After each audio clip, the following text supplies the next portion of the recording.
चौराई में प्रदर्शन के दौरान एसडीएम से दुर्व्यवहार और कालिक पोतने के मामले में आरोपी कांग्रेस नेता बंटी पटेल पर रासुका की कार्रवाई की गई है। बंटी पर पुराने 8 प्रकरण दर्ज है। पुलिस अधीक्षक एनएसए के प्रतिवेदन के आधार पर जिला दंडाधिकारी ने बंटी के खिलाफ कार्रवाई करते हुए जेल वारंट काटा। पुलिस के मुताबिक आरोपी बंटी पटेल को गिरफ्तार कर जेल भेज दिया गया है। वहीं इसी घटना को प्रशासन ने एक्शन मोड पर ले लिया है और फिलहाल प्रशासन ने आरोपी बंटी पटेल के परिवार के चांद के लान की नागफौज और शहपुरा में संचालित गिट्टी क्रेशर को भी सील कर दिया है। वहीं पूर्व विधायक गंभीर सिंह चौधरी का चौरई के पेट्रोल पंप को भी सील कर दिया गया है।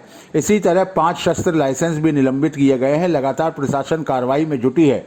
इधर एसडीएम सीपी पटेल की शिकायत पर पुलिस ने कांग्रेस नेता बंटी पटेल, पूर्व विधायक गंभीर सिंह चौधरी समेत 22 लोगों के खिलाफ प्राणघातक हमला सहित 11 धाराओं के तहत प्रकरण पंजीबद्ध कर लिया है। सर, ये ज्ञापन आज आपने कलेक्टर साहब को सौंपा है, क्या है ज्ञापन, क्या आपकी मांगे हैं, बताइए। कल चौरई की जो घटना हुई थी जिसमें दुर्भाग्यपूर्ण ढंग से आंदोलन और ज्ञापन देने के प्रक्रम में हमारे साथी सम्मानीय श्री सीपी पटेल जी के साथ जो दुर्घटना और हाथापाई की स्थिति बनी, उसके विरोध में आज का हमारा ज्ञापन था। और ज्ञापन के माध्यम से हमने जिलाध्यक्ष महोदय से अनुरोध किया है और अपेक्षा किया है कि जिन परिस्थितियों में शासकीय सेवक घर से निकलकर और तमाम चुनौतियों और विपरीत स्थितियों के बीच में काम करता है और जनता के बीच में जाके सेवा देने का काम करता है, तो उनकी सुरक्षा के पुख्ता इंतजाम किए जाएँ। दूसरी बात जो निकल के आई है कि ऐसी स्थिति में जब कल घटना दोपहर की थी, तो जिस तत्परता से कलेक्टर साहब ने इस विषय को संज्ञान लेकर और संबंधित अपराधियों पे मुकदमा दर्ज कराने की कार्रवाई की है, इस बात के निश्चित रूप से हमें इस बात से आश्वासन है कि जो मुखिया हैं जिले के, उनके माध्यम से कहीं ना कहीं हमारी सुरक्षा भी सुनिश्चित होती है। इसी तरह की तत्परता की हम अपेक्षा पुलिस अधीक्षक से भी करते हैं। और जैसा कि बात अभी हमारे एसडीएम साथी ने कही है कि ऐसी गतिविधियों में जब आप पब्लिक में जाते हैं और आपको नियमित रूप से परफॉर्म करना पड़ता है, तो ऐसे असामाजिक तत्वों के पहले से पहचान हो। ये स्थिति बार बार क्यों निर्मित होती है? क्योंकि अगर हम ऐसी घटनाओं को चेस करते रहेंगे तो कभी भी रिजल्ट नहीं आएगा और हमेशा वो एक भय और आशंका की स्थिति बनी रहेगी। तो इसको निश्चित रूप से व्यवस्थाई दृष्टि से भी दूर करने की ज़रूरत है और प्रशासन कहने भर के लिए नहीं रहे, वो दिखे भी और आम जनता तक के लिए भी रहे, क्योंकि ये टीम वो टीम है जो दरअसल शासन सत्ता का चेहरा है।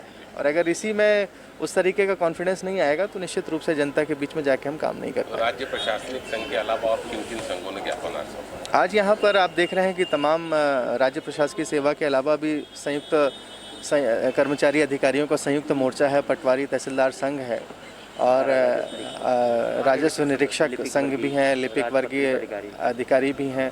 इसके अलावा भी जो जिले के तमाम प्रशासकीय अधिकारी हैं, उनके भी यहाँ पे प्रतिनिधि उपस्थित हैं। कल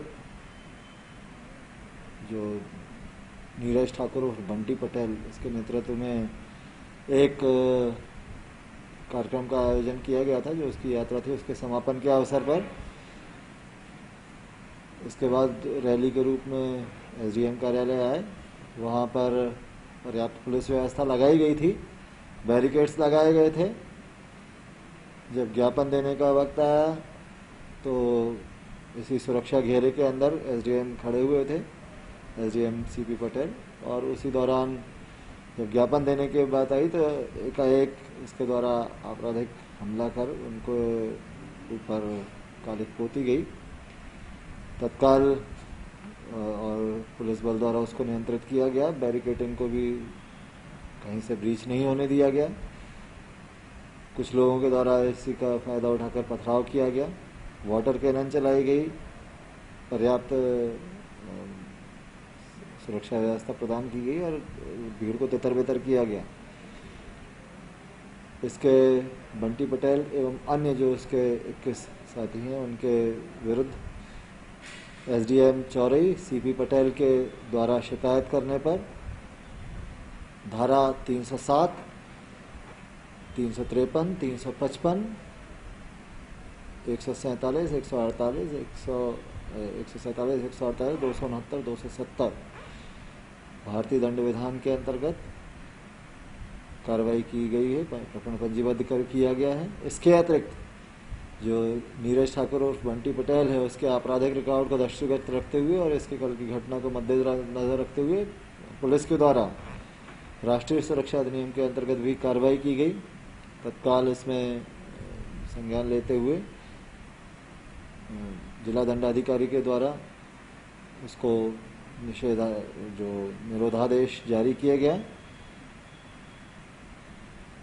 बंटी पटेल उर्फ नीरज ठाकुर को गिरफ्तार कर जो वारंट जारी हुआ था उसके और प्रकरण में भी गिरफ्तारी कर आज न्यायिक अभिरक्षा में जिला जेल छिंदवाड़ा में दाखिल किया गया है।